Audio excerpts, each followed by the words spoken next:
nhiều thuốc. Mẹ em khóc mắt lệ nhòa, bố anh thì đi lại còn mẹ anh gọi điện thoại đến từng nhà. Nhiều ngày rồi mình không về, không liên lạc được gì cả, chỉ vòng vẹn lại mảnh giấy. Đừng lo đêm nay con đi chơi xa. Em ơi đi trốn với anh, mình đi đến nơi có biển bạc núi xanh. Chạy con xe anh chở em trong trành, mình phóng tầm mắt ngắm chân trời mới toanh. Mình ngủ một giấc mà không cần báo thức, giờ nào mà khi anh đang trong ca trực, em thì đang lo ngày mai giảng đường. Ôi những thứ chán chường không tẹo nào háo hức. Mình rời thành phố chật chội náo nức, nơi mà cả biệt thự cũng làm ta lao lực. Mới những con đường xa làm anh thấy rào rực, muốn đưa em đi trốn đến tận cùng trái đất.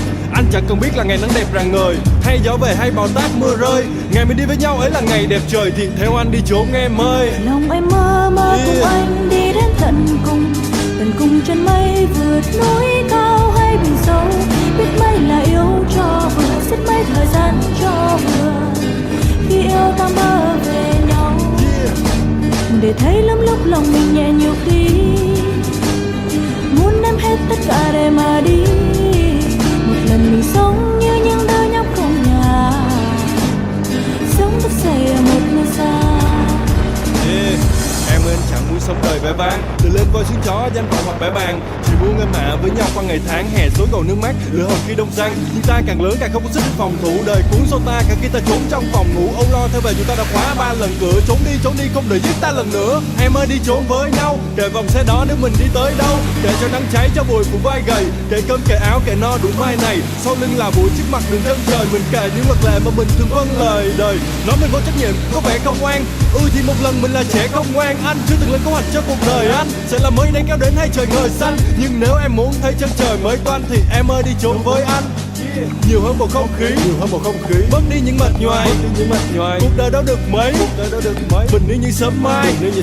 Em ơi đi trốn với anh, mình đi đến nơi có biển bạc núi xanh. Chạy con xe anh chở em trong trành, mình phóng tầm mắt ngắm chân trời mới toanh. Và sẽ là những bình minh không có tiếng chuông báo thức, và tất cả điều đó làm anh thấy háo hức. Lòng em mơ mơ cùng anh đi đến tận cùng chân mây, vượt núi cao hay biển sâu. Biết mấy là yêu cho vừa, xiết mấy thời gian cho vừa. Khi yêu ta mơ về nhau, để thấy lắm lúc lòng mình nhẹ nhiều khi. Muốn em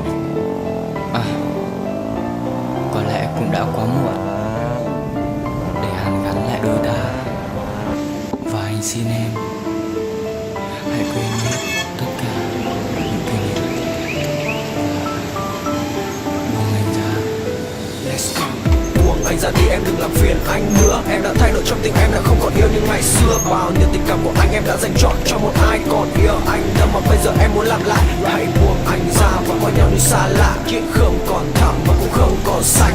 Vì trong tim em không còn có tên anh. And now I will try forget you. Ngày xưa, ngày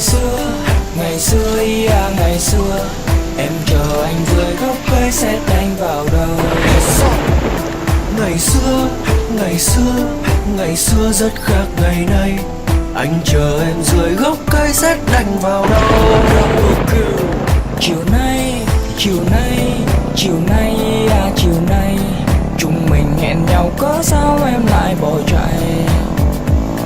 Một hôm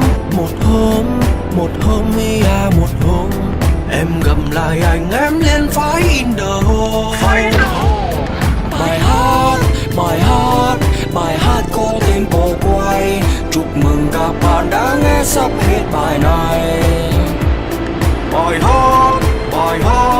Bài hát nó vẫn còn đây, nhưng đành phải hẹn các bạn sáng đến ngày mai. Còn nữa, nhưng mà phải chờ đến khi hết giai đoạn này. Vẫn còn tiếp còn nữa, nhưng đành phải hẹn các bạn sáng đến ngày mai.